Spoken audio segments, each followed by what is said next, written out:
ومنكم تقبل يا كريم. السلام عليكم ورحمة الله وبركاته.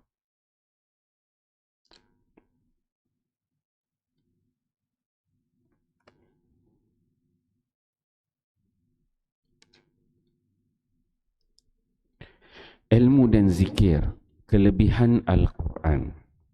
Hadis ke-21.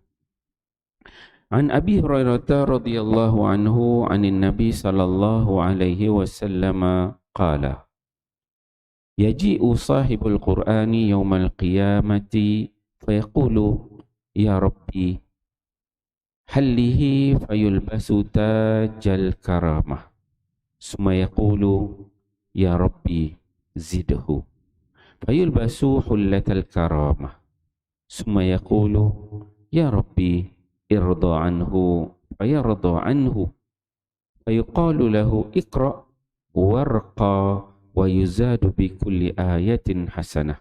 Rawahu Tirmidzi wa qala hadha hadis hasan sahih bab innal ladzi laisa fi jawfihi minal qur'ani kal baitil kharab. Sayyidina Abu Hurairah radhiyallahu anhu meriwayatkan bahawa Nabi sallallahu alaihi wasallam bersabda, Ahlul Quran akan datang pada hari kiamat ke hadapan Allah Subhanahu wa taala. Lalu Al-Quran akan berkata kepada Allah, kurniakanlah kepadanya sepasang pakaian. Maka dia akan dipakaikan mahkota kemuliaan dari sisi Allah Subhanahu wa taala. Al-Quran akan memohon lagi, ya Tuhanku, berilah lagi kepadanya pakaian. Maka orang itu akan dipakaikan pakaian kemuliaan dengan sempurna. Kemudian Al-Quran memohon lagi, wahai Tuhanku, redakanlah dia. Maka Allah Subhanahu wa taala akan reda terhadapnya. Kemudian akan dikatakan kepadanya, teruslah membaca Al-Quran dan naiklah tingkat-tingkat syurga sebagai ganjaran bagi setiap ayat satu pahala akan ditambahkan untuknya. At-Tirmidzi. Alhamdulillah tuan-tuan ya, pagi ni kita membaca satu hadis Nabi sallallahu alaihi wasallam.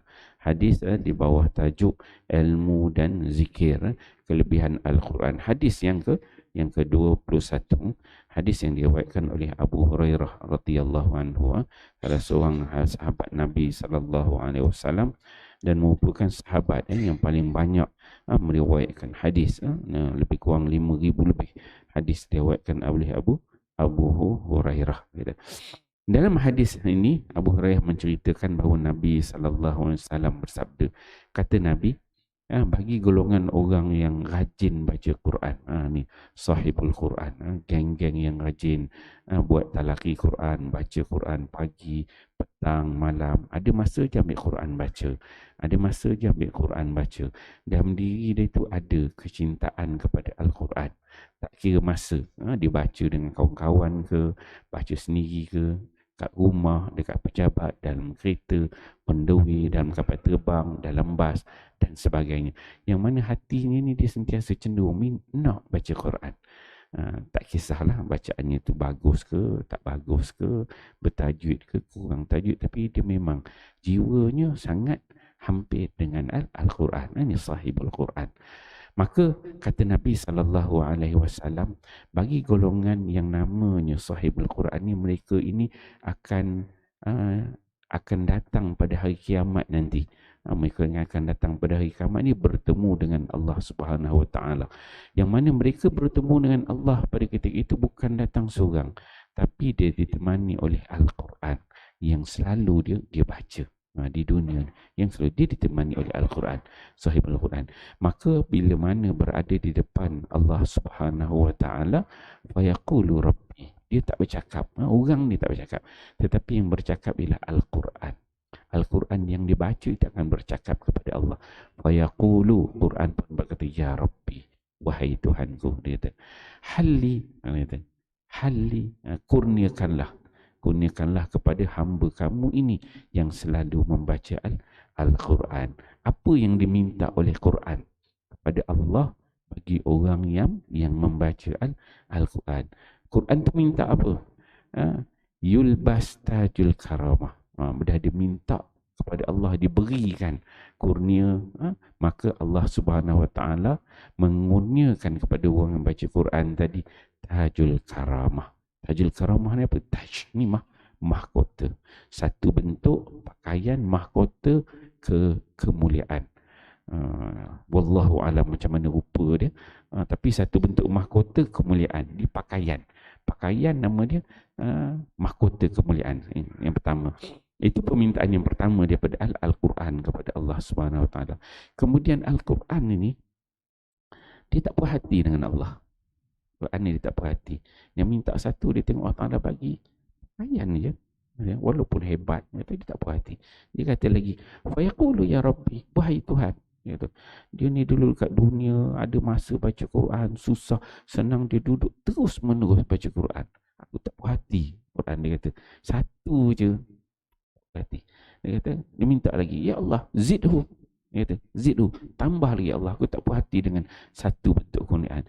Maka fayul batu hullatal karamah, maka Allah Subhanahu Wa Taala mengurniakan kepada orang ni tadi yang baca Quran tadi, hullatal karamah, dipakaikan satu pula bentuk kurniaan yang lain, satu bentuk pakaian kesempurnaan. Tadi dah ada, dikatakan tajul karamah, mahkota kemuliaan. Kemudian ada satu bentuk pakaian lain yang wallahu alam macam mana rupa dia, tetapi satu bentuk pakaian yang sifatnya kesempurnaan. Bila tengok tu jadi perfect, jadi sempurna. So itu permintaan yang kedua daripada Al-Quran kepada Allah. Kemudian Quran ni tak puas hati lagi. Tak puas hati lagi Allah Ta'ala. Walaupun nampak sahibul Quran yang baca Quran ni, teman dia dah nampak sempurna dari sudut pakaiannya, dia tak puas hati lagi. Sumayaqulu, kemudian Quran dia bercakap lagi, ya Rabbi, wahai Allah Tuhan, irda anhu, ya Allah, berilah keridaan kepada hamba kamu ini yang selalu baca Quran. Teman aku dekat dunia tu. Permintaan yang ketiga daripada Quran kepada Allah, irda anhu, redalah akan hamba kamu ini. Maka Allah Subhanahu Wa Taala fayarda anhu, Allah pun meredai akan dia. Jadi tentang dia, kita duduk dekat dunia ni, kita tak tahu amal ibadat yang kita buat, apa-apa yang kita buat dekat dunia ni, Allah redha ke Allah tak redha. Semayang kita rajin, semayang sunat, semayang wajib, puasa, infak, zakat, semua kita buat. Tapi kita tahu tak Allah Ta'ala redha dengan apa yang kita buat.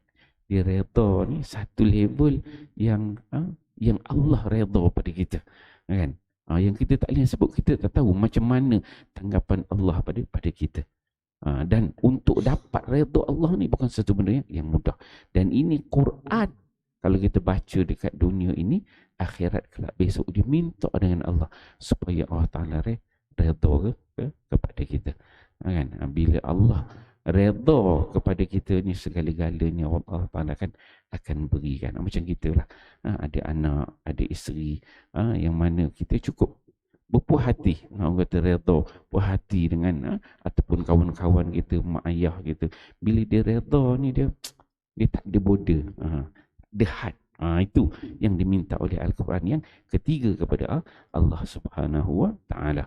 Kemudian fayuqalu lahu, kemudian itu yang ketiga. Kemudian yang keempat, permintaan tadi tiga je daripada Al-Quran kepada Allah. Kemudian ada satu suara yang bercakap kepada golongan sahibul Quran yang baca Quran. Apa suara tu? Dia berbunyi, dia kata iqra warqa. Dia kata bacalah Al-Quran. Maksudnya akhirat ni, orang yang dunia baca Quran, dekat akhirat besok dia ada ruang, dia boleh baca Quran lagi. Sebab apa? Quran tu ialah kalam Allah. Kalam Allah ni Allah Ta'ala berikan kebenaran. Satu-satunya bentuk yang boleh dibaca lagi, bentuk macam bentuk amalan, bentuk zikir boleh dibaca Quran ialah membaca Quran. Jadi sahibul Quran ni, suara itu menyebutkan iqra, bacalah Al-Quran, warqa, dan naiklah Syurga Allah ni dia ada tingkat-tingkat dia.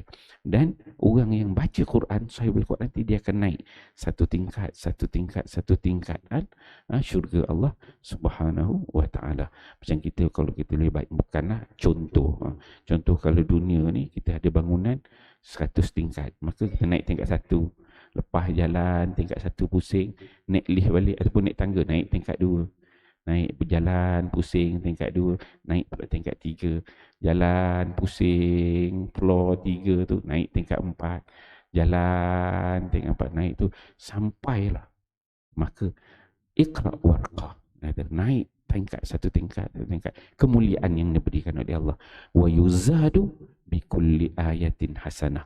Kata Nabi sallallahu alaihi wasallam, setiap kali satu ayat dia baca dengan kebenaran daripada Allah tadi, maka akan bagi setiap ayat ni baca tu ada satu hasanah, satu kebaikan, kemuliaan yang Allah berikan kepada sahibul Quran tadi. InsyaAllah tuan-tuan mulia. Ni cerita tentang kelebihan Quran yang banyak. Start daripada dunia, sebut Quran ni, apa benda yang berkait dengan Quran yang sangat mulia. Bermula daripada dunia sampai akhirat, sampai masuk syurga Allah. Dia punya kelebihan itu akan bertambah lagi, insyaAllah tuan-tuan mulia. Bila kita baca hadis-hadis seperti ini, semoga memberikan semangat kepada kita, ingatkan diri kita, anak-anak kita, keluarga kita untuk rajin membaca Al-Quran, mendapatkan syafaat tersebut. Wallahu a'lam. Subhanakallah wa bihamdihi. Sallallahu ala Muhammad, sallallahu alaihi wasallam, sallallahu ala Muhammad, sallallahu alaihi wasallam.